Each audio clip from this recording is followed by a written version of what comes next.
Ketika itu melakukan dosa berarti sesuatu yang melanggar, kan itu. Nah, dalam konsep secara Kristenan kan berarti ada namanya dosa waris, begitu ya Bang Nubuatan, betul nggak? Halo? Terlalu abit kok, kesel abit kok. Ya, Iya. nanti kalau Bapak sudah yang saya tahu, Pak, Iya, saya kan orang awam. Oke, berarti kan kalau di dalam keislaman tentang mengenai masalah dosa yang tadi Bang Nubuatan katakan, bahwa di dalam Islam itu tidak ada kalimat bahwa semua manusia ini berdosa. Kullu bani Adam itu berdosa, tapi Allah yang Maha Rahman, Maha Rahim, yang Maha Pengasih dan Maha Penyayang, tentunya Dia mencintai orang-orang yang berdosa dan Dia bertaubat, kan gitu. Nah, pertanyaannya adalah ketika di Muslim itu semuanya memang berdosa, tapi Tuhan itu menyukai orang-orang yang ketika dia berdosa dia bertaubat, gitu loh. Makanya di dalam keislaman yang kami semua yang Muslim ini tidak pernah membenci orang yang berdosa. Kenapa? Pada saat itu dia bertaubat kepada Allah, maka saat itu juga dia menjadi kekasih Allah. Seperti di Al-Quran, Innallaha ghafurur rahim. Bahkan Allah itu Maha Pengampun, Maha Penyayang. Bahkan Innallaha yuhibbut tawwabin wa yuhibbul mutatahhirin. Innallaha yuhibbut tawwabin wa yuhibbul mutatahhirin. Allah itu mencintai orang-orang yang bertaubat. Nah, orang yang bertobat itu siapa? Pasti orang yang berdosa, karena dia bertaubat dari dosanya. Nah, maka kita dilarang untuk membenci orang-orang ahli maksiat, karena pada saat dia itu bertaubat kepada Tuhan, kepada Allah yang Maha Rahman, Maha Rahim, maka disitulah dia akan menjadi kekasih Tuhan. Nah, jadi kembali lagi bahwa kami semuanya orang-orang yang Islam, yang kalimatnya adalah penuh dengan kedamaian, makanya menghadap kepada Allah, man atallahu biqalbin salim, yang hatinya penuh dengan kasih sayang. Maka ketika di hati manusia sudah terisi full dengan mahabbah, cinta kepada Tuhannya, maka sudah tidak ada lagi ruang di dalam hati untuk membenci siapapun, untuk kecewa, sakit hati dan segala macam, karena di hatinya sudah terisi penuh dengan cinta kepada Tuhannya. Kita siapa? Kita hanya manusia yang memang berusaha semaksimal mungkin. Apapun yang terjadi ketika kita ini berbuat dosa, maka pada saat itulah kita bertobat, saat itulah Allah akan mengampuni kita. Nah, jadi setiap di dunia ini Allah tahu kok. Allah tahu bahwa kita itu pasti banyak dosa, pasti banyak maksiat. Justru karena Allah yang Maha Cinta ini tahu kita ini banyak dosa, banyak maksiat, lalu diturunkanlah sifat Ar-Rahman dan Ar-Rahim itu. Ya. Jadi sifat Ar-Rahman, Ar-Rahim yang Maha Pengasih, Maha Penyayang itu diturunkan karena memang manusia ini penuh. Pertama, al-insan mahalul khata' wan nisyan. Manusia itu memang tempatnya salah, tempatnya lupa, gitu loh. Nah, jadi ketika diturunkan sifat Ar-Rahman dan Ar-Rahim, ketika manusia ini menggunakan namanya akalnya ketika dia berbuat salah, baik dalam hal sendiri ataupun dia ketahui atau yang tidak diketahui, dia selalu memohon ampun kepada Tuhannya. Kan seperti itu dari posisi Muslim. Sementara itu mau yang menambahkan yang lain silahkan teman-teman. Ini sambil kita jalan ada perlu. Lanjut. Waalaikumsalam warahmatullahi wabarakatuh. Para Kozo dan Bang Boyrung. Lanjut Rif atau Alfi. Madu atau siapa? Ya, itu kayaknya sudah lengkap Ustaz. Sekarang tinggal Bang Nubuatan untuk menanggapinya. Bentar, ada abang aku. Assalamualaikum warahmatullahi wabarakatuh. Ada Gurunda Zuma. Waalaikumsalam warahmatullahi wabarakatuh. Selamat pagi semua. Siapa Dewan semua? Pagi. Semangat terus para dewan guru saya yang ada di sini, masya Allah. Ada Syekh Sidik juga. Kebetulan ada Ustadz Hanafi Gurunda di sini. Biasanya beliau hanya memberi ajaran. Susah kalau ketemu sama artis TikTok, susah. Kita mendingan di bawah aja. Kita menyelam di bawah aja. Menjaga, takutnya ada sniper di belakang, biar kita bagian sniper aja. Santri mah bagian sniper aja, orang-orang Madura. Lanjut. Masya Allah. Ini Jadi bagus sekali penjelasan Pak Ustadz ya. Pak Ustadz itu bagus sekali menurut saya. Tapi saya ada pertanyaan lagi Pak Ustadz. Kalau seseorang anak lahir, itu gimana status dosanya? Oke. Anak izin Bang Zuma. Ustadzuna Zuma, anak izin dulu. Silakan akhirnya. Oke. Bang Nubuat. Jadi kalau di dalam yang kami pelajari, ilmu yang sedikit kami miliki, ketika kami sampai sekarang kami masih selalu nyantri. Karena nyantri ini sampai wafat, nuntut ilmu sampai wafat.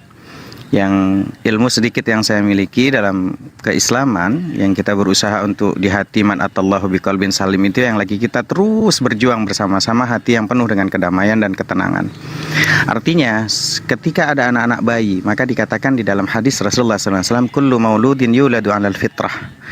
Semua anak Adam itu terlahir dalam keadaan fitrah. Fa abawahu yahudiyan aw nasraniyan aw majusiyan. Maka tergantung daripada ayah ibunya lah yang nanti dia menjadi majusi, Nasrani, Yahudi.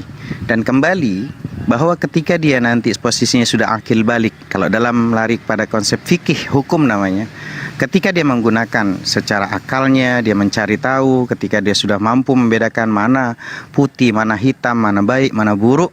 Nah di situ ketika dia menggunakan akalnya, dia cari tahu tentang mengenai masalah Tuhan yang begitu luar biasa dia cari, maka di situ nanti dia akan terbuka. Pertanyaannya sering kali kita dengar, oh dia belum dapat hidayah. Bukan. Ar-Rahman Ar-Rahim ini, Allah yang Maha Ar-Rahman Ar-Rahim, yang pengasih Maha Penyayang ini sudah memberikan hidayah. Tinggal manusianya saja mau menggapainya hidayah itu atau tidak. Maka akar kata hidayah dan hadiah itu satu akar kata. Di mana di situ ada hidayah, di situ pun harus ada hadiah. Berapa banyak di antara kita yang berdakwah tanpa ada hadiah di situ, yang menyebabkan orang lain jauh dari kategori keislaman sesungguhnya. Maka banyak di antara kita yang ngaku beragama tapi hancur dengan orang individu yang mengaku agama itu sendiri. Karena agama itu turun tentunya untuk orang-orang yang berakal, dan pastinya yang mendatangkan kedamaian dan ketenteraman. Tidak ada yang namanya anak itu berdosa, tidak ada. Semua dalam keadaan fitrah. Nanti pada saat dia posisinya sudah akil balik, pada perkembangannya tergantung dari ayah dan ibunya. Nah, larinya kemana nih? Didikannya kemana? Nah ketika dia nanti sampai kepada akil balik dalam fikih itu, anak laki-laki atau perempuan yang sudah haid, laki-laki yang sudah umur 15, 16, 17, dia sudah menggunakan fungsi akalnya, dia bisa mencari mana baik, mana buruk, mana hitam, mana putih. Nah disitulah nanti penentu dari segala sesuatunya untuk dalam dirinya pribadi masing-masing. Sementara itu Bang Nubuatullah Ta'ala alam, silakan Bang Zuma kalau Ustadzuna mau menambahkan. Ditanggapi aja dulu akhi. Masya Allah paparannya Ustadz Said luar biasa. Masya Allah. Lanjut. Saya nyimak dulu. Silakan Pak Pendeta. Saya tahu ini Pak Pendeta ini. Lanjut Pak. Pura-pura dia. Pendeta siapa? Enggak, saya bukan, saya orang awam. Oh iya, lanjut. Ya, jadi yang saya tangkap ya, jadi kalau setiap anak yang lahir dari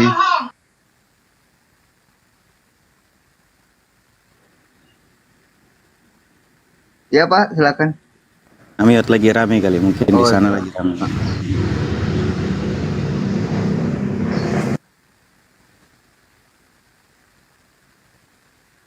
Termute itu. Iya. Pak Pendeta? Dia lagi ada obrolan. Oh, udah. Ya, Bang Nubuat di mute, mungkin ada orang kali di sana ngobrol. Oh, iya udah. Sorry. Ya, jadi kalau anak yang terlahir dari siapa saja, dari golongan agama apa saja itu putih ya Pak ya. Jadi nggak ada dosa sama sekali. Semua anak Adam terlahir kullu mauludin yuladu 'alal fitrah, dalam keadaan fitrah suci, dalam keadaan suci yang memang mau dia lahir apa. Makanya di kami itu tidak ada anak haram. Anak haram itu tidak ada. Mau dia lahir kondisi apapun tidak ada, di fitrah. Gitu loh. Maka yang menjadi haram adalah perbuatan mungkin ayah ibunya yang tidak menikah secara agama di situ. Yang sementara di kami Islam meyakini itu. Allah taala a'lam bishawab. Silakan Bang Nubuat. Iya, dan kemudian dosa itu selalu dihubungkan dengan perbuatan gitu ya Pak ya. Betul. Berarti Jadi, tadi kalau dosa itu segala perbuatan. sesuatu yang kita dilakukan yang tidak pantas. Begitu ya. Harus pahami dulu, harus satu frekuensi bahwa dosa itu bila dilakukan sesuatu yang seakan-akan dirinya fitrahnya itu berlawanan. Dan kalau lari dia nanti sudah melakukan namanya akil balik, dia akan mengerti hukum-hukum. Ini kayaknya nggak pantas nih dilakukan sendiri atau sembunyi-sembunyi, maka statusnya tetap itu adalah dosa. Begitu Bang Nubuat. Gitu ya.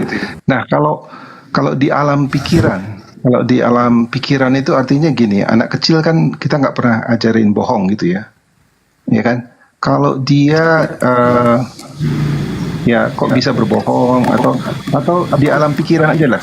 Kita benci sama orang, ya, atau kita marah sama orang, ya, atau kita sudah menikah tapi kita lirik-lirik gitu ya. Itu dosa nggak, Pak?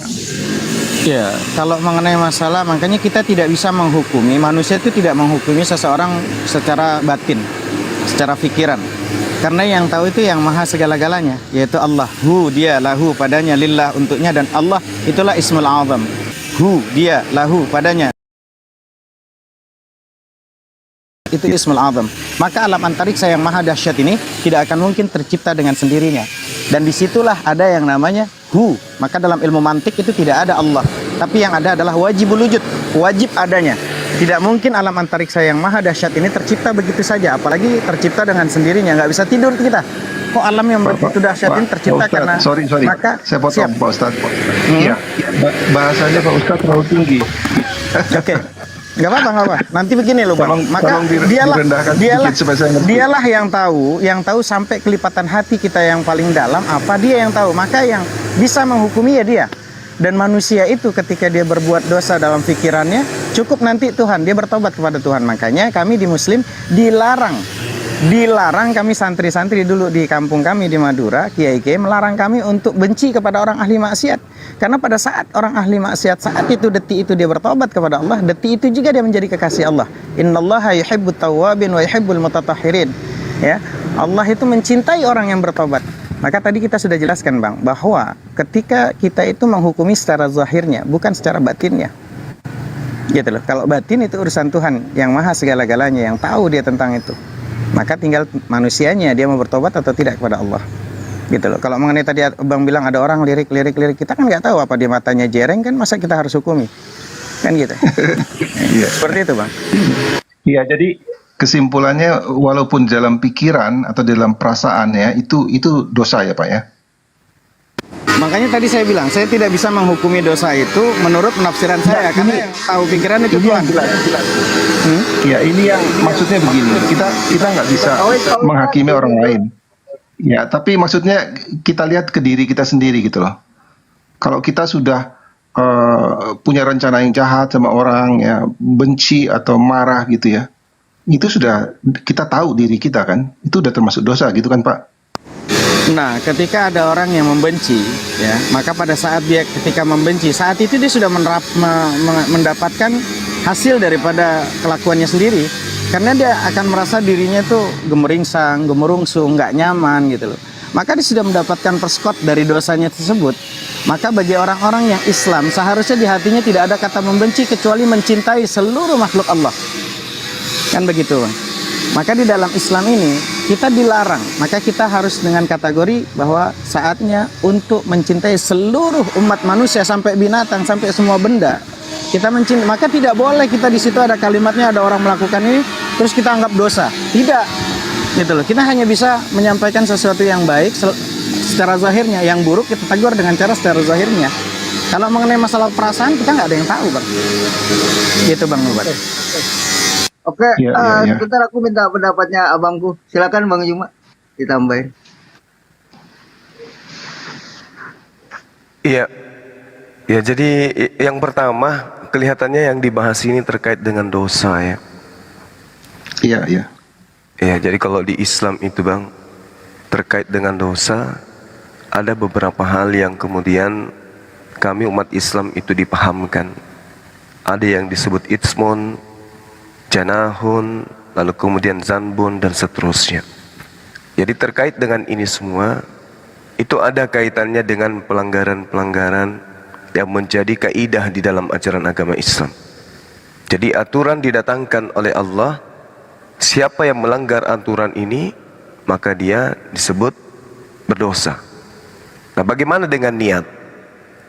Belum melakukan tindakan tersebut, misalnya dia berniat jahat, belum melakukan tindakan jahat ini, ya, justru menjadi satu acuan. Umat Islam berniat melakukan satu kebaikan itu sudah dihitung pahala kebaikan. Baru niat, belum melaksanakan daripada mempraktekkan daripada niat baik tersebut. Niat jahat Ketika kemudian dilakukan, baru dihitung sebagai perbuatan buruk. Kalau diniatkan, lalu kemudian tidak jadi dilakukan oleh karena ilmu, maka itu dihitung pahala malah. Contoh misalnya, saya ingin melukai seseorang.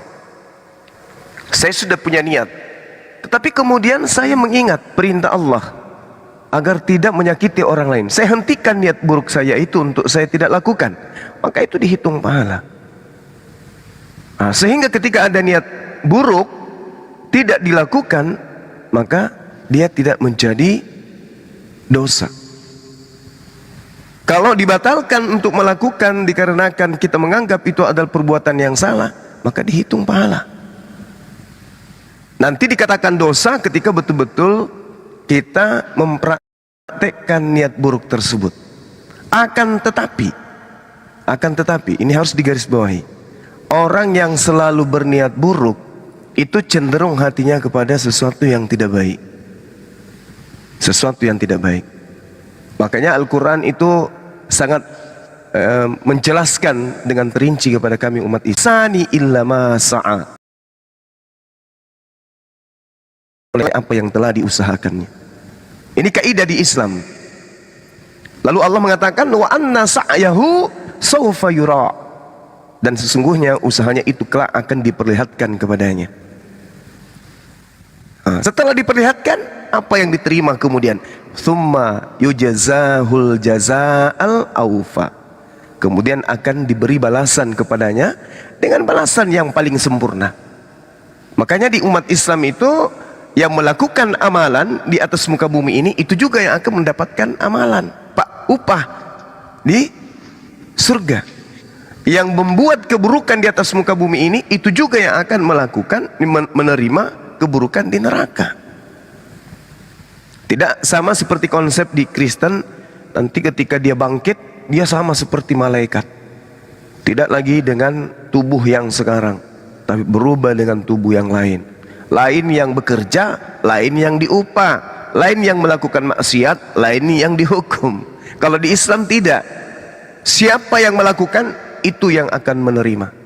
Ini kaidah, aturan. Nah, untuk itulah kemudian kalau di Islam ya harus memelihara jasad. Tidak boleh dibebaskan dari jasad ini, tidak bisa dibebaskan dari aturan Tuhan.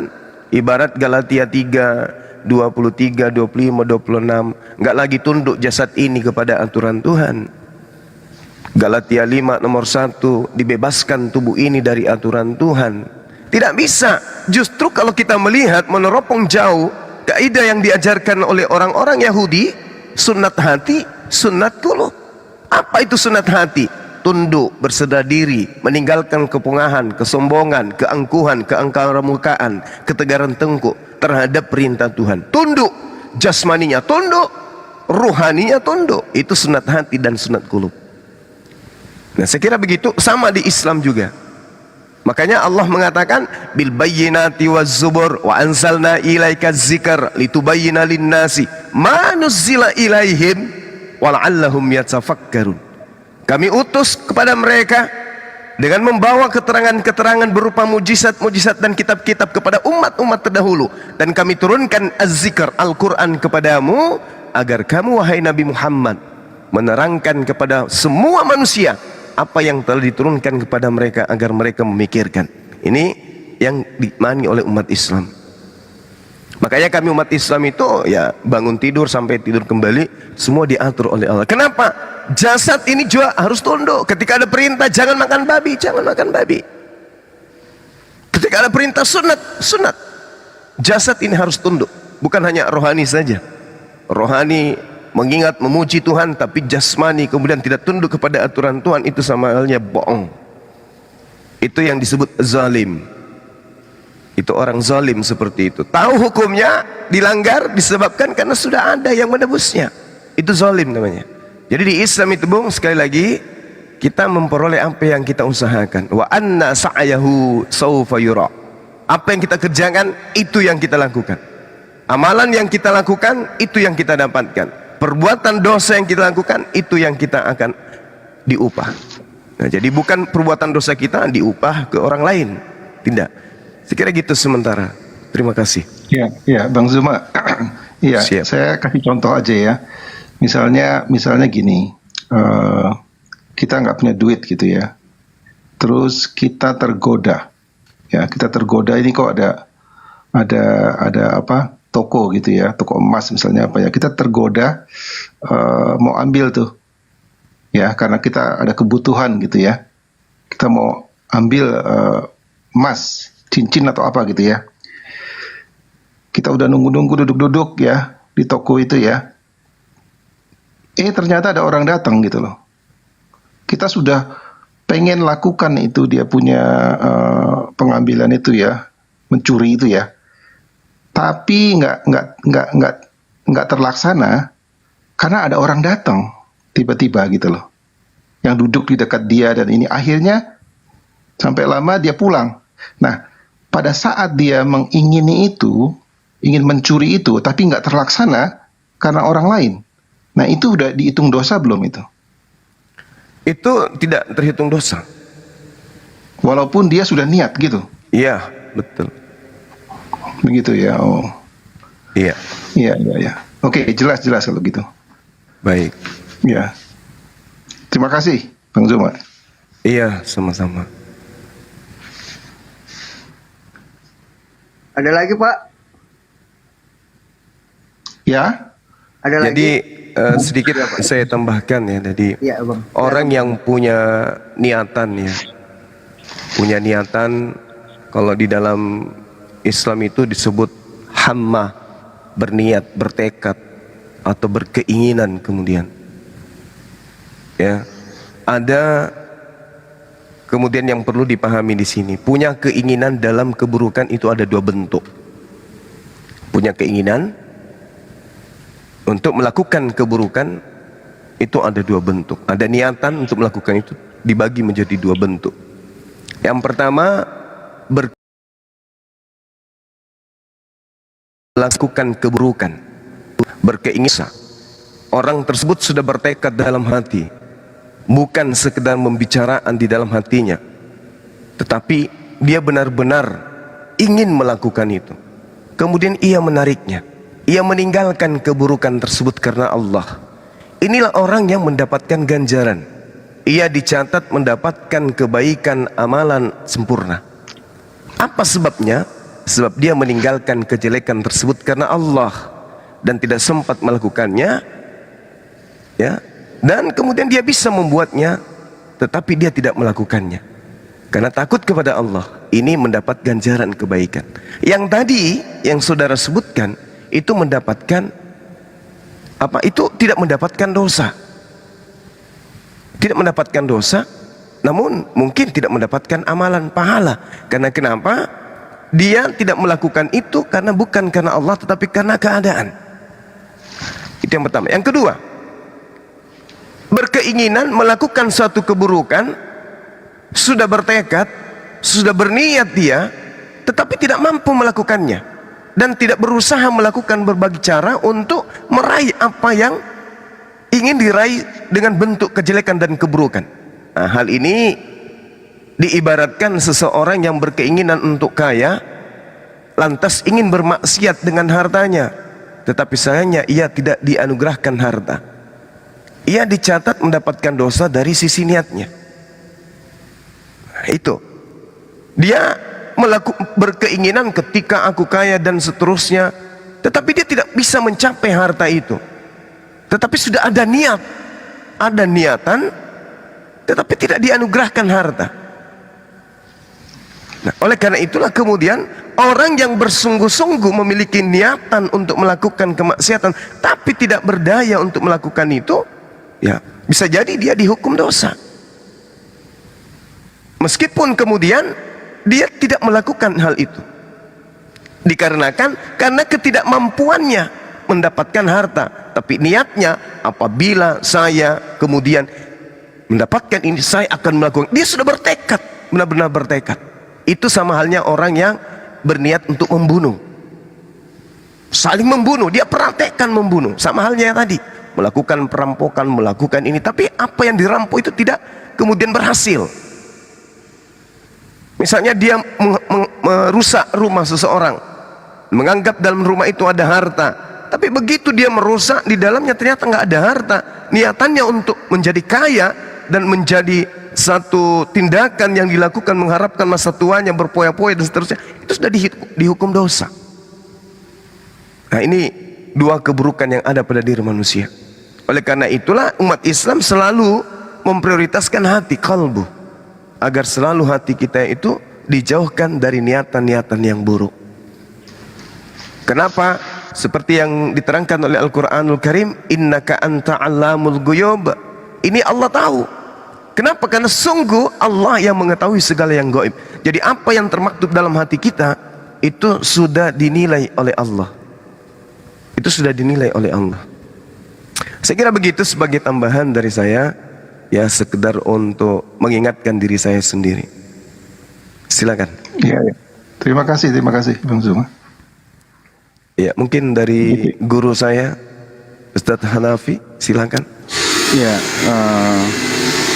jadi memang Ustadzana luar biasa Bang Zuma. Jadi Bang Nubuat, teman-teman semuanya yang di bawah dan juga di atas, kita di pondok dulu diingatkan dengan kalimat ini. Rasulullah SAW di mana hadis At-Tirmidzi, Ibnu Hibban mengatakan, ta'awadu billah min jubil husni. Kami orang-orang yang alim, orang-orang yang memang mengerti, bisa baca Quran dan segala macam. Assalamualaikum warahmatullahi wabarakatuh. Assalamualaikum warahmatullahi wabarakatuh. Waalaikumsalam. Dikatakan sama Rasulullah, ta'awadu billah min jubil husni. Berlindunglah kalian kepada jubil husni. Lalu ditanya sama para sahabat, qala wa ma min jubil husni ya Rasulullah? Apa itu jubil husni ya Rasulullah? Rasulullah menjawab, wadim min jahannam. Itu lembah daripada neraka jahannam. Lalu Rasulullah menambahkan, ta'awadu jahannam kulla yaumin 400 marrah. Bahkan neraka jahannam itu berlindung daripada jubil husni itu 400 kali sehari. Jadi neraka berlindung dengan neraka. Lalu ditanya sama sahabat, qala wa may yadkhuluhu ya Rasulullah? Siapa yang masuk ke jubil husni itu ya Rasulullah? Lalu kata Rasulullah, u'ida lil qura al-mura bi a'malihim. Nah, ini yang tadi dijelaskan oleh Bang Zuma bahwa hati ini ketika dia itu terkoneksinya bukan karena Allah, ini bahaya. Maka benar kata Bang Zuma, kita dalam salat kita lakukan itu semua. Innas salati wa nusuki wa mahyaya wa mamati lillah. Kita melakukan apa saja aktivitas dari mulai melek sampai tidur lagi, semuanya itu karena Allah. Maka persis di situ kata Rasulullah dikatakan yang masuk ke dalamnya siapa? U'ida lil qura. Yaitu siapa mereka yang masuk ke dalam jubil husni yang memang sangat ditakutkan sama neraka jahanam? Orang-orang yang baca Quran. Nah, orang-orang yang baca Quran orang yang siapa? Orang yang ngerti, orang yang faham, tapi melakukannya hanya untuk riya, hanya untuk pamer, hanya untuk dilihat orang. Nah, kami para ulama-ulama, orang-orang yang mengerti ini berlindung karena hati manusia saat itulah terkadang memang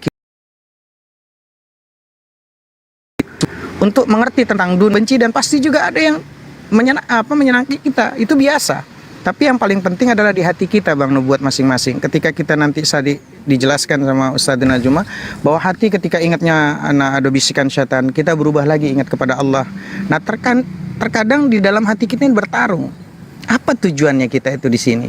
Kalau tujuannya karena mengharap, ya Allah saya hanya mengharap ridhamu, karena saya mencintai seluruh manusia.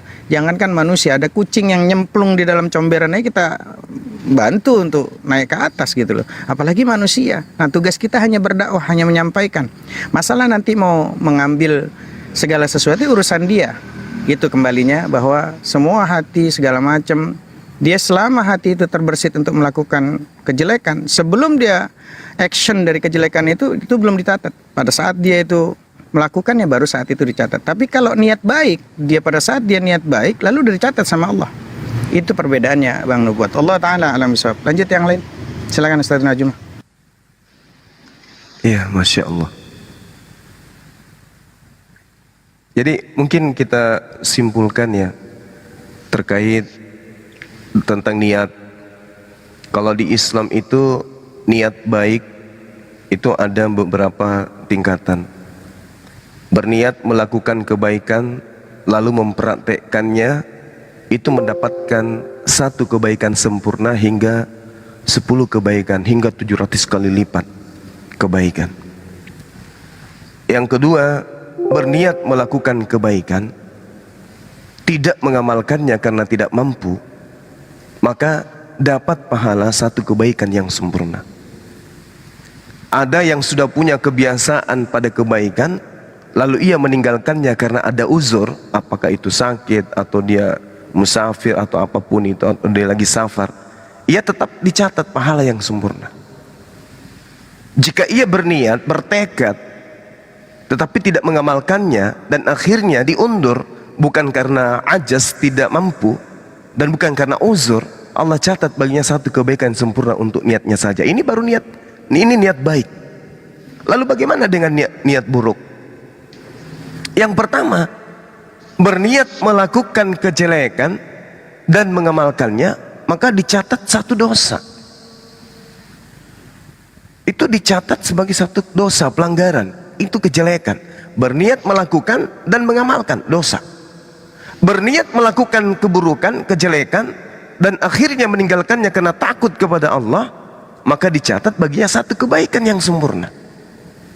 Yang ketiga, berniat melakukan dosa, keburukan, kejelekan, dan meninggalkannya karena tidak mampu, ya, maka dicatat baginya satu kejelekan. Dia tidak mampu melakukan, tapi dia sudah berniat, tetap saja dia dicatat baginya satu keburukan.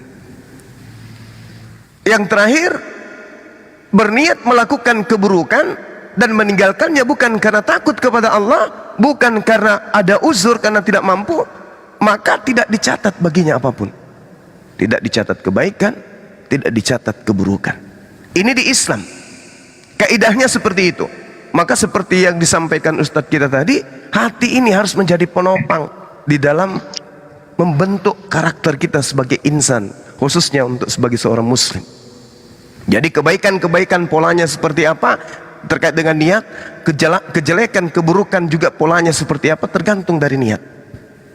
Nah, inilah yang ada di dalam ajaran agama Islam. Jadi manusia dilahirkan dalam keadaan fitrah, dalam keadaan suci, kemudian kedua orang tuanya lah yang membuatnya. Nah, ketika kemudian kita menjadi orang yang paham tentang agama, bertumbuh iman kita, itu wajib. Jadi pemahaman umat Islam itu belajar mulai dari ayunan, mulai dari taman kanak-kanak sampai kepada taman makan pahlawan. Taman makan pahlawan. Itu Islam itu. Jadi tidak ada istilah udah berhenti belajar, tidak. Makanya seperti yang diterangkan Ustadz kita tadi, bahwasanya kita tidak bisa menghukumi seseorang karena perbuatan buruknya hari ini. Sangat boleh jadi dia di hari esok mendapatkan hidayah, mendapatkan petunjuk, dia jauh lebih beriman daripada kita. Ya, jadi niat hati yang ada dalam hati itu, ya seperti yang saya terangkan tadi, itu masing-masing ada 4 tingkatan, dan semoga bisa dipahami dengan baik. Terima kasih, mungkin seperti itu dari saya. Dari teman-teman lain mungkin ada tambahan, silakan. Ya, terima kasih buat penjelasannya. Ya, sama-sama. Ya, barangkali sangat komplit Bang Nubuatan ya, apa yang dijelaskan oleh gurunda-gurunda kita, Ustadz Hanafi maupun Bang Juma. Sekarang kalau boleh tahu, di ajaran Bang Nubuatan itu tentang konsep dosa itu seperti apa? Tadi sempat dinerasikan sebentar bahwa dosa itu adalah orang yang melanggar. Sementara di ajaran Bang Nubuatan itu kalau tidak salah ada konsep penebusan dosa serta adanya dosa waris. Barangkali kami sebagai umat muslim juga ingin mendengarkan apa itu yang disebut dengan dosa waris dan penebusan dosa gitu, Bang Nubuatan, silakan. Iya. Yang saya pahami ya, jadi dosa itu ada 3 tingkatan, ya. Jadi dosa perbuatan, dosa karakter, yaitu pikiran dan perasaan. Jadi Tuhan Yesus bilang, jika engkau memandang perempuan dan mengingininya dalam hatimu, engkau sudah berdosa. Itu. Dan contoh lain, jika kamu membenci saudaramu, ya, kamu sudah dosa di dalam hatimu, gitu loh. Jadi itu level yang kedua. Kemudian level yang ketiga itu dosa natur. Artinya inilah yang disebut dosa warisan. Ya, jadi hakikat kita ini, manusia ini berdosa. Yaitu diturunkan dari Adam, bukan berarti dosa itu seperti barang yang diberikan gitu, ya diturunkan. Tapi kita mewarisi sifat-sifat orang tua kita. Misalnya orang tua kita suka judi gitu ya. Nah itu mungkin kita anak-anaknya itu ada menuruni sifat-sifat orang tuanya gitu loh. Baik secara fisik ya, bisa mirip ibu, mirip bapak gitu, itu secara fisik. Tetapi secara sifat-sifat seorang, personality gitu ya, itu dia bisa diturunkan. Jadi kalau misalnya bapaknya, ibunya orangnya pemalu gitu ya, mungkin anaknya bisa jadi pemalu gitu. Ya, jadi dosa itu level yang ketiga itu sifatnya itu natur. Ya, itulah yang dibicarakan Paulus di Roma 7. Roma 7 ayat 15, Paulus berkata, apa yang manusia lama aku ingin perbuat, manusia baruku tidak lakukan. Ya, jadi ada konflik di dalam dirinya gitu loh. Jadi bisa saja saya sendirian di rumah, tiba-tiba pikirannya itu bisa, kok nggak benar gitu loh. Ya, nah itu natur kita. Tetapi selama seperti Bang Zuma bilang tadi, selama ada sesuatu yang keluar dari diri kita ini nggak benar, terus kita blok ya, kita tolak ya, nah itu nggak dosa gitu loh. Jadi ada 3 level ya, dosa perbuatan, dosa karakter yaitu pikiran dan perasaan, dan yang ketiga itu dosa alamiah, dosa warisan. Artinya kita menurunkan tabiat-tabiat ya dari orang tua kakek-kakek atau itu sampai dari ke Adam sendiri gitu loh. Sifat diri kita yang memberontak gitu loh. Sifat diri kita yang tidak menurut. Seperti anak-anak kita kan, ya kadang-kadang dia nggak menurut, kadang-kadang dia memberontak ya, atau kadang-kadang dia bohong. Nah itu level begitu. Nah, solusinya apa? Ya, jadi ada 3 problem tadi. Yang saya pahami solusinya dosa perbuatan, ya kita harus menurut Tuhan, kita nggak boleh lakukan lagi. Ya, dosa dalam pikiran dan dosa dalam natur. Nah, dosa dalam natur ini di dalam Roma 8 ayat 1 itu dikatakan tidak ada penghukuman bagi mereka, ya, kalau mereka menuruti Roh. Artinya suara kebenaran itu yang kita turuti ya, itu nggak ada penghukuman karena dosa natur yang kita nggak berkuasa, yang unavoidable deficiency, artinya sesuatu yang kita memang kita nggak berkuasa karena itu kita dapati gitu ya, itulah yang ditebus sama Tuhan ya. Jadi penebusan itu kalau kita sungguh-sungguh kita itu seperti Paulus katakan ya, kita tidak melakukannya gitu loh, walaupun dalam ranah pikiran kita ya. Jadi kalau kita mau berencana berbuat dosa begitu, terus tiba-tiba nggak mau karena Tuhan nggak berkenan gitu ya. Nah itu kita menang di situ, kita beroleh kemenangan gitu loh. Nah jadi penebusan itu diperlukan kalau dalam konsep kekristenan ya. Penebusan artinya apa? Artinya melihat natur dosa kita ya, manusia itu nggak berdaya dan tidak mempunyai pengharapan. Ya, di dalam Yesaya atau Jeremia dibilang perbuatan baik kita ini seperti kain kotor. Ya, jadi disitulah ya kita ini tidak berdaya. Ya, dan itu hukumannya adalah maut. Oleh karena itu Yesus. Jadi mesti ada pengganti, ya, penebus. Ya, untuk kita gitu loh. Begitu. Jadi Tuhan Yesus itu membebaskan kita dari hukuman dosa. Ya, Roh Kudus setelah itu membebaskan kita dari kuasa dosa. Artinya hidup kita tidak berbuat dosa lagi.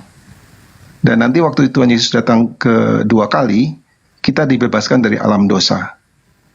Jadi dibebaskan dari hukumannya, dibebaskan dari kuasanya, dan dibebaskan dari alam dosa. Itu pengertian saya. Oke. Ya. Silakan Bang Juma menanggapi. Karena Yesus yang menyelamatkan dosa gitu ya Pak ya. Iya, yang menang. Iya, Iya. Oke. Ya, baik. Kan aku enggak. Iya, saya teringat ya satu pengajaran di Bible di data Matius 19 ketika Yesus nih yang ditanya, wahai guru, perbuatan baik apa yang saya bisa lakukan untuk saya bisa masuk ke surga, untuk bisa memperoleh hidup yang kekal. Ini Yesus nih yang ditanya. Jawaban Yesus itu tegas. Jikalau engkau ingin masuk ke dalam hidup yang kekal, kata Yesus, turuti segala perintah Allah. Itu kuncinya tuh. Turuti segala perintah Allah. Kata siapa? Kata Yesus. Kata orang itu yang bertanya kepada Yesus, perintah apa ya, wahai guru? Kata Yesus, jangan membunuh, jangan berzina, jangan mencuri, jangan mengucapkan saksi dusta, hormati ayah ibumu, kasihanilah sesamamu manusia seperti dirimu sendiri. Jadi item-item ini harus dilakukan terlebih dahulu kalau ingin memperoleh hidup yang kekal. Item-item ini, saya ulang, item ini harus dilakukan terlebih dahulu kalau ingin masuk ke dalam surga. Kata orang tadi, semua itu telah kuturuti, semua itu telah kulakukan, apalagi yang kurang? Nah, ingin sempurna. Sang pemuda ini ingin sempurna. Yang tadi rentetannya sudah kulakukan semua, apalagi yang kurang? Jadi anak muda ini ingin kesempurnaan. Jikalau engkau ingin sempurna, kata Yesus, pergi, jual semua hartamu, lalu bagi-bagikan kepada orang miskin. Infak, sedekah. Maka engkau akan memperoleh harta di surga. Jadi tadi runutannya sudah dilakukan untuk menyempurnakan, kemudian jual semua hartamu. Ad-dunya sijanul mu'minin wa jannatul kafir. Jual semua hartamu. Tadi sudah dilakukan item-itemnya. Setelah itu untuk sempurna, jual semua hartamu. Beramal dengan cara infak dan sedekah. Ketika orang itu kemudian mendengarkan perkataan itu, ia sedih. Sebab hartanya banyak. Makanya orang Islam itu tidak pernah sedih dengan harta. Karena dunia ini adalah penjara bagi orang Islam. Yesus berkata kepada murid-muridnya, aku berkata kepadamu, sesungguhnya lebih sulit bagi orang kaya untuk masuk ke dalam surga, ya, dibandingkan onta yang masuk ke dalam lubang jarum. Artinya lebih mudah seekor onta masuk ke dalam lubang jarum daripada orang kaya masuk ke dalam surga. Apa pelajaran yang bisa dipetik di sini? Ternyata masuk surga itu tidak mudah. Bukan hanya mengatakan dosa saya sudah ditebus, dosa saya sudah ditebus, bukan. Tetapi menjalankan semua item-item perintah Tuhan. Makanya mohon maaf, di dalam Ulangan 6 apa kata Tuhan kepada Bani Israel?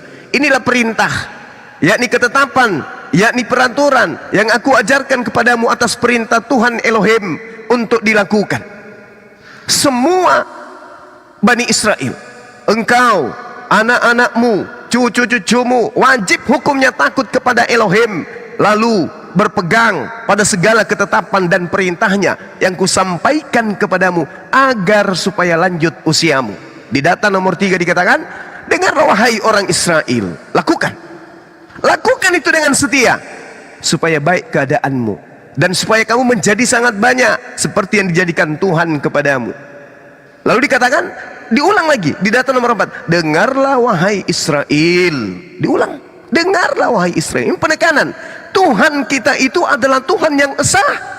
Kasihilah Tuhan Elohim dengan segenap hatimu, dengan segenap jiwamu, dan segenap kekuatanmu. Apa yang kuperintahkan kepadamu pada hari ini, wajib hukumnya engkau perhatikan.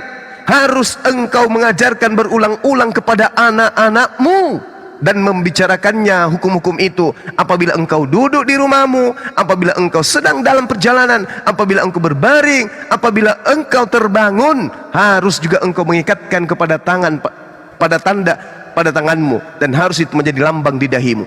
Ini penekanan Kok tiba-tiba berubah menjadi sesuatu yang terhapuskan aturan itu dengan ada yang mati di atas tiang salib. Sementara Tuhan mengingatkan kepada Bani Israel satu kaidah yang sangat-sangat luar biasa. Pegang dengan setia, lakukan segala perintah, maka engkau akan memperoleh hidup. Ini Ulangan 6 seirama dengan apa yang Yesus tanamkan kepada muridnya di Matius 19 barusan. Ketaatan jasmani, ketaatan rohani, sunat hati dan sunat qulub. Jelas itu. Jadi kalau ingin selamat menurut kitabnya orang Yahudi dan menurut pengajaran Yesus, ya harus mentaati segala perintah-perintah Allah. Sama di Islam. Sama di Islam. Nah, yang mengherankan ini, mohon maaf, ajaran Kristen. Kok tiba-tiba aturan Tuhannya dibatalkan dengan menjadikan seorang manusia sebagai tameng, sebagai untuk membatalkan segala ketetapan itu. Sementara orang ini sebelum dia disalib mengatakan di dalam Lukas 16:17, lebih mudah langit dan bumi lenyap daripada setitik dari hukum Taurat itu batal. Lebih mudah. Lebih mudah. Nah, terakhir 30 detik.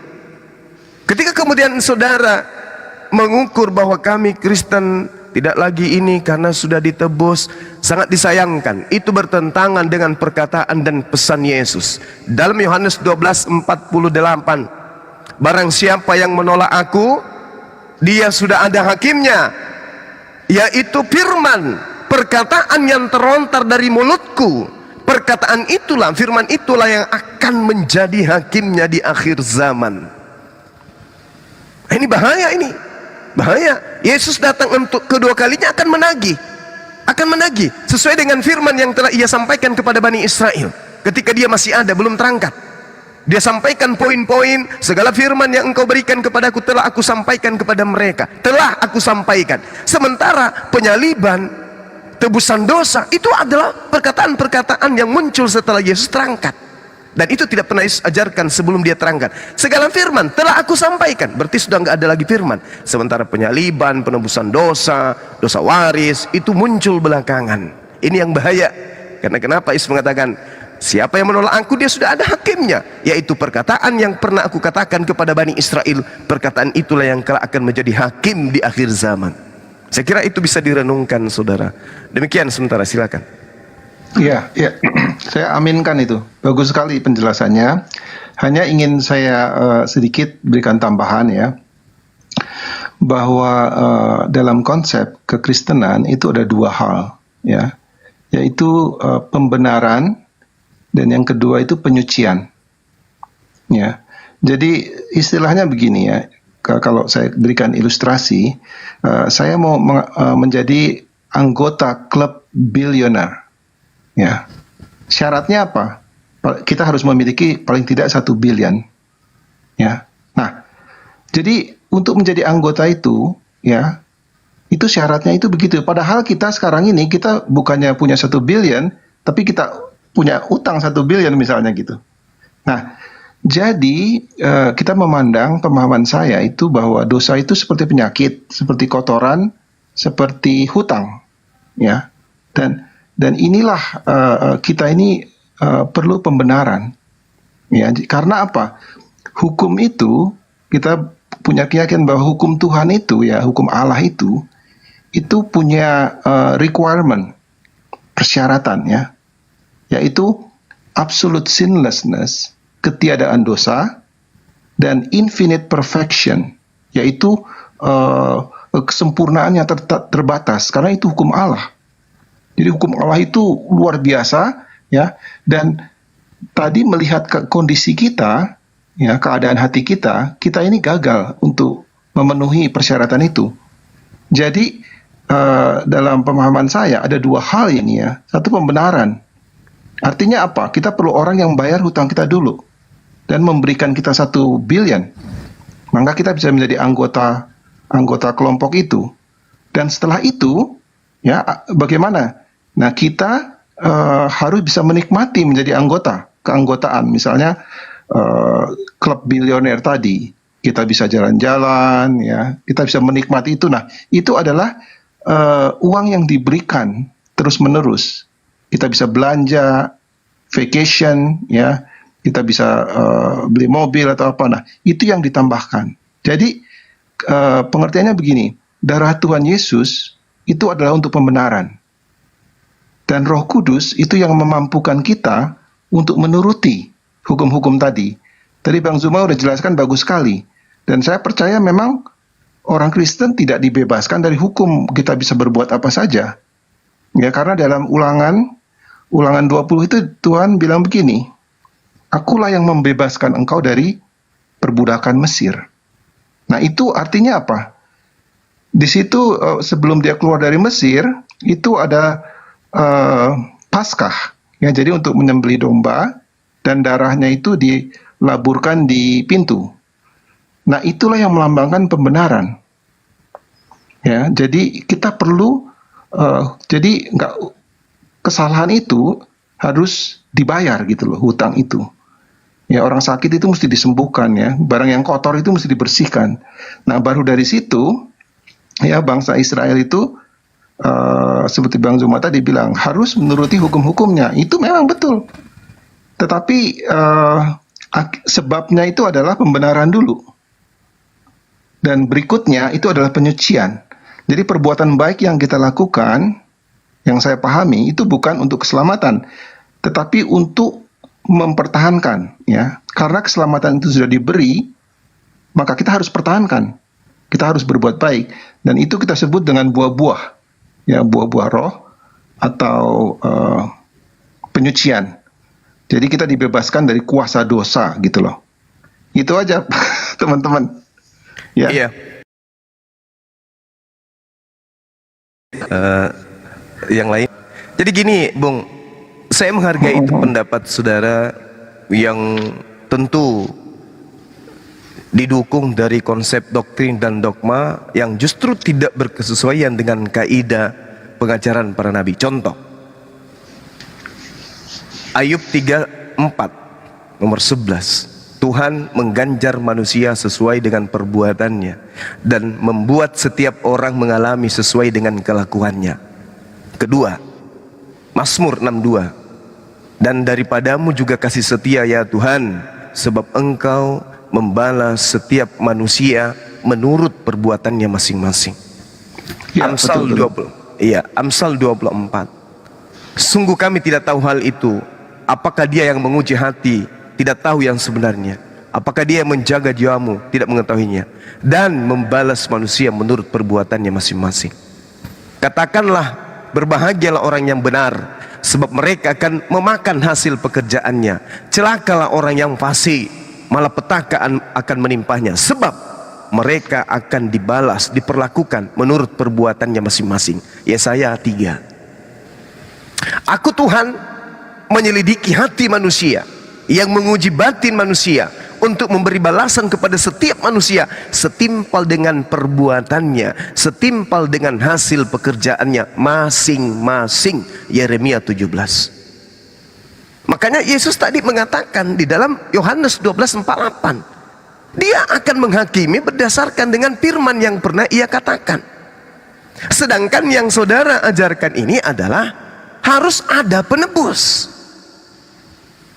Sedangkan bagaimana mungkin satu tindakan yang sudah mencederai firman Tuhan bisa dijadikan sebagai landasan pijakan untuk keselamatan? Tadi Yesus mengatakan apa? Turuti segala perintah Tuhan. Apa yang pertama? Jangan membunuh. Sekarang permasalahannya, apakah Yesus bisa dibunuh? Sementara Tuhan memerintahkan jangan membunuh. Yesus bisa dibunuh enggak? Demi untuk menyelamatkan orang Kristen ini. Oh, nggak bisa, karena perintahnya jangan membunuh. Gimana bisa dilanggar perintah itu sendiri, lalu dijadikan pelanggaran itu sebagai upah buah-buah keselamatan? Ini nggak benar, nggak benar ini. Coba, perintahnya jelas, jangan membunuh. Bahkan Tuhan menegaskan di dalam Keluaran 23 nomor 7, jangan kau membunuh orang yang tidak bersalah. Yesus boleh dibunuh enggak? Enggak boleh. Kenapa? Dia orang yang tidak bersalah. Dia Mesias katanya. Berarti dia enggak boleh dibunuh. Kalau dia enggak boleh dibunuh, lalu bagaimana dengan Kristen? Dia ibarat ikan yang ketinggalan air. Kenapa? Karena Yesus tidak boleh dibunuh, ada perintahnya.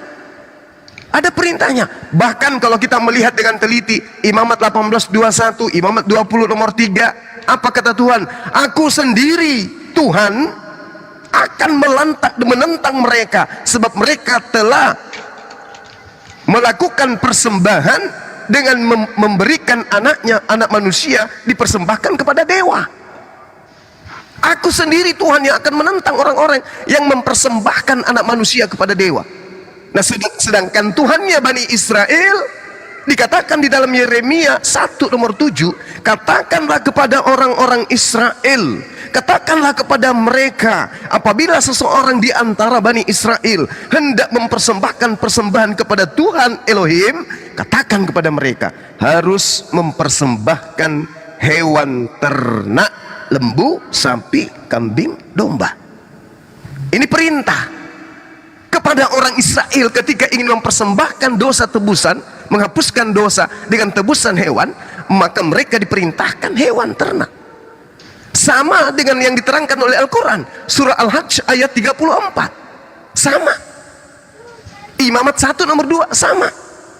Harus mempersembahkan hewan kurban. Lalu dari mana polanya mempersembahkan kurban manusia? Dari mana pola ini? Kok ada gitu loh? Sementara Yesus di akhir pesannya, Matius 8 nomor 4, apa yang dikatakan? Pergilah kepada imam-imam, perlihatkan dirimu kepada mereka, lakukanlah lakukanlah persembahan yang diperintahkan oleh Musa. Apa persembahan yang diperintahkan oleh Musa? Ya tadi, hewan ternak. Kok bisa jadi manusia? Nah ini terakhir dari saya, Bung. Kalau kita meneliti, tolong dicermati ini. Kalau kita meneliti instruksi yang dilakoni oleh imam-imam Yahudi, imam-imam kepala, dan mahkamah-mahkamah agama, para ahli Taurat, orang-orang Farisi, kita bisa lihat di dalam Yohanes 4:5-53, ternyata pembunuhan terhadap Yesus itu adalah karena faktor ekonomi, karena faktor politik, bukan karena faktor dosa. Coba Anda teliti lagi, teliti dengan baik. Ternyata pembunuhan terhadap Yesus itu murni karena unsur politik dan unsur dosa, bukan sama sekali. Kan kemudian oleh Paulus kepada sampai ke Indonesia bahwa matinya Yesus adalah untuk dosa, padahal matinya Yesus karena unsur politik dan pulus. Kalimat terakhir dari saya, 2 Yohanes 1 nomor 7, antikristus itu adalah mereka yang pergi ke seluruh bumi, ke seluruh dunia, yang tidak mengaku Yesus datang sebagai manusia. Itulah antikristus, itulah kemudian penyesat. Nah sekarang kalau orang Kristen nih, sama seperti saudara saya nubuatan, punya anak kecil, diajak ke gereja, apa yang Anda ajarkan? Wahai anakku, mari kita pergi ke gereja menyembah Tuhan kita Yesus. Antikristus, Bang. Anda mengajarkan kepada anak abang itu Yesus itu Tuhan. Sementara Yesus di dalam kaidah pengajaran dari Yohanes 2 Yohanes 1 nomor 7, antikristus itu adalah mereka yang pergi ke seluruh dunia tidak mengakui Yesus itu sebagai manusia. Itulah antikristusnya. Nah, sementara Anda diajarkan dari kecil, dan saudara juga mengajarkan kepada anak Anda yang kecil, mari kita menyembah Tuhan kita Yesus. Wah, parah ini, kena. Ini kitab saudara yang mengatakan antikristus itu adalah yang pergi ke seluruh dunia yang tidak mengakui Yesus itu adalah datang sebagai manusia. Itulah antikristus itu. Umat Islam mengakui dimanapun, kapanpun, Yesus tetap manusia dan akan tetap manusia dan tidak akan pernah berubah menjadi apapun. Dia tetap manusia. Sama di Ibrani 3 nomor 18, Yesus dulu, sekarang maupun selama-lamanya tetaplah Yesus, tidak pernah berubah. Nah ini Bung yang perlu dipikirkan matang-matang, betulkah bahwa Yesus itu Tuhan dengan mengandalkan bahwa dia adalah penebus dosa. Demikian, silakan diambil alih. Silakan Pak Pendeta ditanggapi. Saya bukan pendeta. Oh iya udah. Apapun. Iya ya. Silakan. Jadi saya terus terang, saya ikuti 10 perintah Allah itu sampai kepada hari Sabat juga saya ikuti. Bahkan saya juga nggak makan daging haram, binatang haram ya. Jadi saya ikuti itu ya. Jadi memang Kristen itu ada berbagai denominasi ya. Dan saya termasuk yang banyak kemiripannya dengan Islam gitu loh. Kita sama-sama tidak makan babi ya. dan sampai hari Sabat juga kita ikuti gitu. Tapi terima kasih buat masukannya ya. Kalau kita berbicara komunikasi seperti ini, kita bisa saling mengerti masing-masing pandangan kita, keyakinan kita, dan kita kan punya kebebasan untuk belajar dan berpikir dan memutuskan yang terbaik. Itu aja teman-teman Muslim ya. Ya, thank you. Iya, baik. Mungkin terakhir dari saya, sahabat-sahabat, sebelum saya pamit, di sini juga udah mau zuhur. Kalau saudara saya ini Advent, sekte ini didirikan kurang lebih 200 tahun silam, dan itu dihasilkan dari pengajaran Roma Yunani, kemudian masuk, didirikan lagi, kemudian satu pengajaran itu tahun 1800-an sekian Advent itu berdiri. Tapi ada satu hal yang menarik.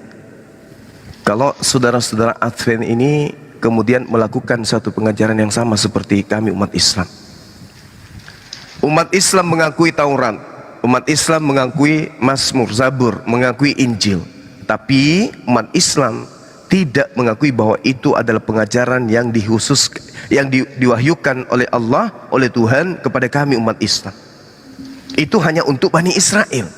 Terkait Sabat, bisa kita lihat di dalam Keluaran 31, nomor 16, nomor 17. Itu adalah perjanjian kekal Allah kepada Bani Israel. Kita bukan Bani Israel. Kita bukan Bani Israel.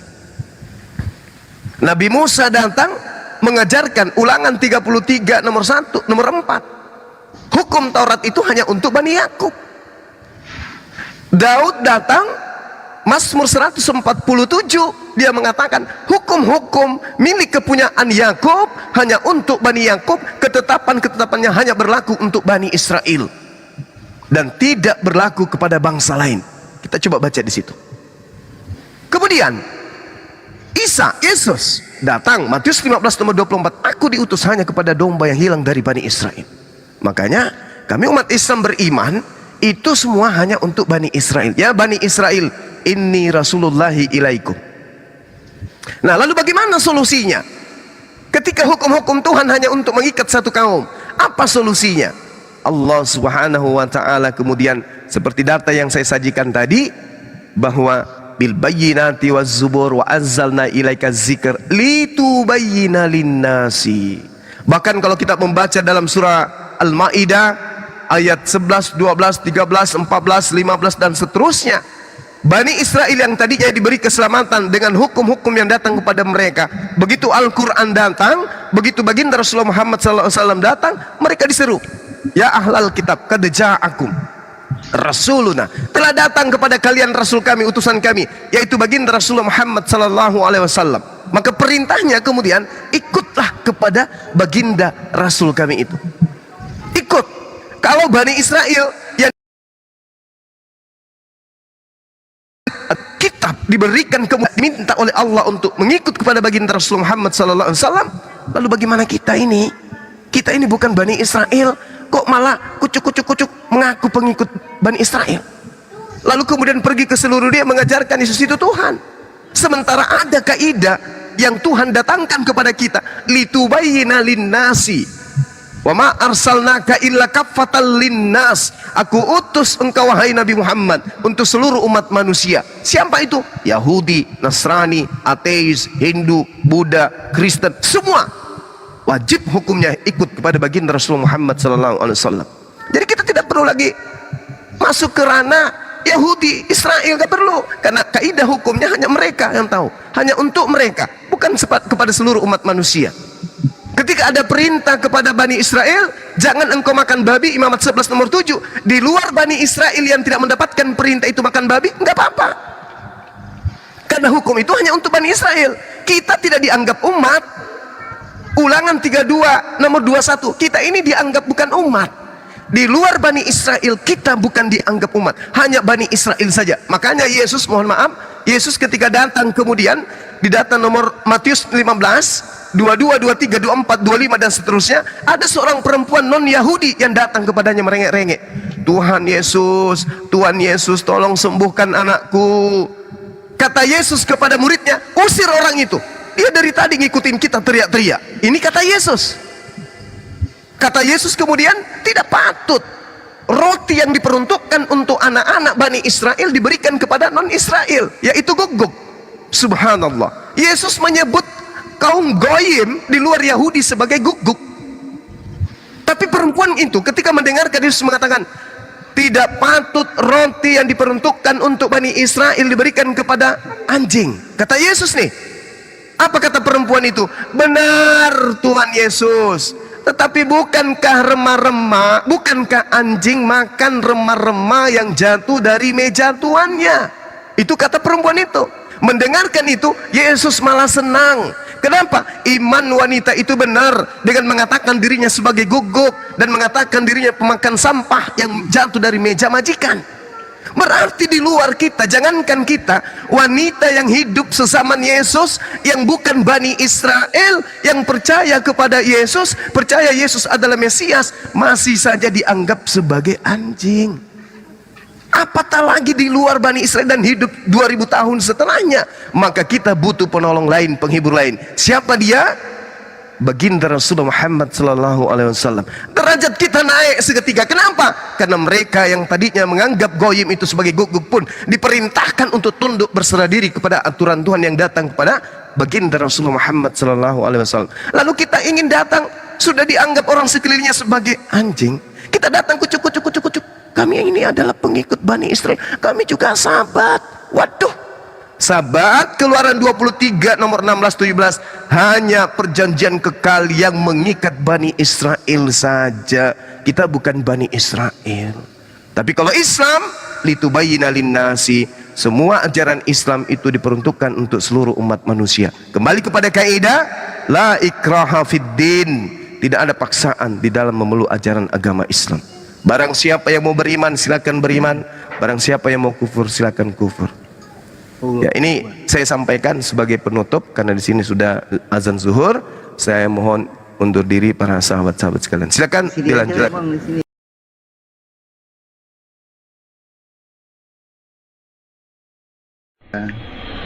Gimana Pak Pendeta? Gimana? Iya. Abang Advent ya kayaknya ya? Ya, jadi gini, mengenai hari Sabat, ya, hari Sabat itu sudah ada sejak penciptaan. Ya, jadi kalau kita baca di Alkitab, ya, penciptaan 6 hari, dan pada hari yang ke-7 Tuhan beristirahat. Jadi kita percaya bahwa hari Sabat itu bukan untuk orang Israel saja, tetapi sudah ada dalam penciptaan. Kemudian mengenai binatang haram, itu sudah ada di Kejadian 7, waktu Nuh di Bahtera itu, Tuhan bilang, tolong kumpulkan hewan-hewan itu, yang haram itu 1 pasang, yang tidak haram itu 7 pasang. Jadi Nabi Nuh itu kira-kira mungkin 1000 tahun sebelum zamannya Musa. Ya, Musa kan kira-kira 1500 sebelum Masehi, ya. Dan dia ini terus, ya, mungkin 1000 tahun sebelumnya itu Nuh sudah mengenal hewan yang haram, yang tidak haram. Jadi itulah. Jadi kita tidak bisa melihat hanya perintah untuk orang Yahudi, ya itu memang betul apa yang dibilang Bang Zuma tadi. Tapi saya kembali lagi sampai ke zaman Nuh, itu haram dan tidak haram itu sudah ada. Itu aja ya. Oh iya, oke. Silakan Bang Arif, tadi mau ngomong apa? Ustaz Arif? Oh gitu. Jadi kalau bagi Kristen itu ada haram. Bang Wan. Ya, Sinyal saya bagus, Bang Wan. bagus ya. Sinyal saya bagus ya. Bagus. Saya enggak? Iya, kedengeran sudah. Bang Nubuatan, tadi sempat dinarasikan oleh Bang Nubuatan bahwa ketika Tuhan di ajaran Kristen itu membuat proses langit dan bumi beserta isinya. Kemudian di hari keberapa? Hari ketujuh itu Tuhan mengalami istirahat ya. Iya, berhenti. Istirahat. Iya, artinya istirahat kan? Istirahat kan? Berhenti dari penciptaannya ya. Iya, iya. Gimana ini? Saya minta pencerahannya kepada Ustadzina Hanafi. Beliau juga memahami tentang ayat-ayat dan ajaran Islam. Di ajaran Islam adakah Tuhan beristirahat atau Tuhan ngantuk atau kemudian Tuhan menyesal telah membuat manusia? Ustadz Hanafi. Silakan Ustadz Dan Hanafi. kita nggak bisa menyalahi konsepnya yang sudah berbeda kan gitu. Konsepnya bahwa dalam hal mengenai tadi bahwa Tuhan itu istirahat kan juga. Jadi nanti akan jadi hal yang kelihatannya untuk teman-teman yang lain nanti malah jadi satu hal yang kayaknya nggak bagus, jatuhnya nanti saling hina menghina jatuhnya gitu loh, saling ya, tapi nggak apa-apa, itu kan versi daripada mungkin saya jelaskan aja konsepnya ya supaya bisa dimengerti. Saya share aja ya. Jadi konsep istirahat buat kami ya, kita percaya bahwa bukan karena Tuhan itu lelah, tetapi karena waktu di dalam penciptaan dia berhenti dari pekerjaan penciptaan, dan Tuhan itu merasakan sukacita. Jadi beristirahat ini bukan dalam arti fisik dan kelelahan, tetapi dia puas dan dia bersukacita karena semua yang diciptakannya itu baik. Nah, begitu juga kita sekarang ya, kita strict ya, kita itu menuruti hari itu ya, hari itu sama seperti Muslim ya, itu dimulai dari senja, waktu matahari terbenam sampai matahari terbenam. Dan kita satu hari penuh 24 jam itu kita memperlakukan itu sebagai sabat. Ya, jadi kita nggak hanya ke gereja 2 jam, kemudian kita pulang, kita berdagang, kita main atau apa, enggak. Jadi satu hari itu full, ya, dari matahari terbenam sampai matahari terbenam. Ya, kita dalam pengertian kita bukan karena Tuhan itu capek, tetapi dia itu berhenti karena dia itu puas, dia itu bersukacita, dan dia itu senang dengan apa yang dibuatnya. Begitu pula kita sekarang orang Kristen, saya pada hari Sabat itu kita apa? Kita diberikan makanan rohani, ya, kita bersekutu bersama, beribadah di gereja. Itu satu hari penuh, ya, begitu teman-teman.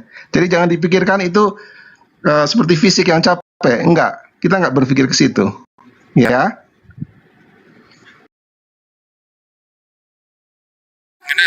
Apa yang dijelaskan oleh Pak Pendeta Nubuatan dari tadi tentang proses penciptaan ya. Jadi ketika di hari ketujuh itu Tuhan kemudian istirahat, artinya sudah tidak ada yang diciptakan lagi. Kemudian yang ingin saya pertanyakan kepada Pak Nubuatan ini, saya bertanya dulu ya Pak Nubuatan, ya boleh kan? Apakah setelah itu Tuhan tidak pernah menciptakan apa-apa lagi setelah di hari ketujuh itu? Artinya ketika manusia dilahirkan, ketika ada tumbuh-tumbuhan yang hidup baru, kemudian ada beberapa hewan yang kemudian beranak pinak, itu semuanya bukan melalui proses penciptaan dari Tuhan, bukan kuasa Tuhan itu, Pak Nubuatan, silakan. Iya ya. Jadi kalau yang saya pahami bahwa proses penciptaan itu sudah selesai. Ya, Tuhan sudah selesai. Tetapi seperti manusia bisa beranak dan itu ya menghasilkan keturunan, itu buat kita tidak dipahami sebagai suatu penciptaan, tetapi ya meneruskan keturunan itu procreation. Jadi kita diberikan Tuhan kemampuan untuk procreation. Ya, jadi penciptaan bumi dan segala isinya itu sudah sempurna itu selama 7 hari itu, ya. Kita nggak menganggap hal-hal yang baru yang sekarang ini itu sebagai ciptaan baru gitu loh. Tapi itu adalah produk dari perkembangan budaya dan teknologi ya, pemikiran ya. Jadi itu bukan suatu ciptaan. Itu Pak. Ya baik. Barangkali kita bisa mengkomparasikan apa masalahnya ini adalah perbandingan tentang konsep keimanan ya. Ustadz Hanafi beliau pakar dari ajaran-ajaran Islam, kemudian bisa menjelaskan tentang ciptaan Tuhan menciptakan bumi beserta isinya. Mohon dijelaskan apakah kemudian Tuhan itu setelah proses penciptaan tidak ada yang diberikan oleh Tuhan yang berhubungan dengan kekuasaannya itu diawasi oleh versi Islam. Ustaz, silakan Ustaz Novi. Tadi putus-putus sih. Halo, cek Suaranya Ustaz Novi. putus. Putus. Iya, Siapa tuh? sinyal ini.